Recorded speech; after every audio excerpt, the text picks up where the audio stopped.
Well, covering Colorado first as state lawmakers consider a bill that would make setting up safe injection sites easier. House Bill 1202 would let local governments decide whether to allow people to use illicit drugs such as heroin and fentanyl under the supervision of medical professionals.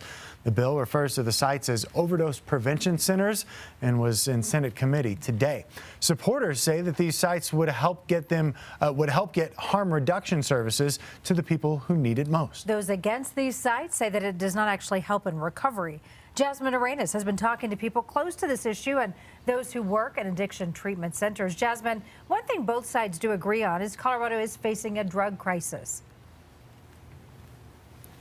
Good evening, and those in support of this bill believe that overdose prevention centers could save someone's life, while those against it believe that this would only enable an ongoing opioid crisis in the state. I've been struggling with addiction and alcoholism since a very young age. I started getting high and drunk before I was 6 years old. Derek Bunyan turned his life around 2 years ago after reaching out to STEP Denver, a men's no-cost peer recovery center. Whatever point I reached, I didn't see a way out.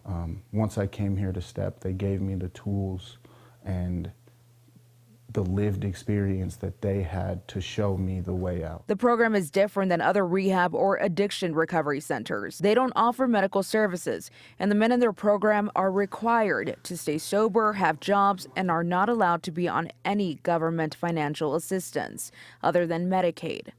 Without personal responsibility, without accountability, without effort, goals, milestones, and an off-ramp to the assistance, people will stay in the cycle of dependency forever. While Bria Cancilla with Colorado Providers Association believes this is a solid model, she says it doesn't work for everyone. Other people don't have the same level of recovery capital. And so what we know about the word enabling is that this word was brought about in terms of substance use disorder when we thought that substance use was a choice. She supports overdose prevention centers because she believes it can save lives.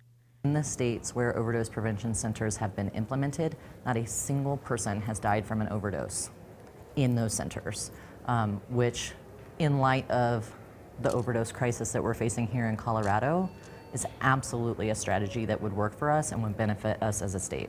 But people like Bunyan believe otherwise. So I try to be more open-minded and willing to it. But for me, it's a hard barrier. It feels like enabling.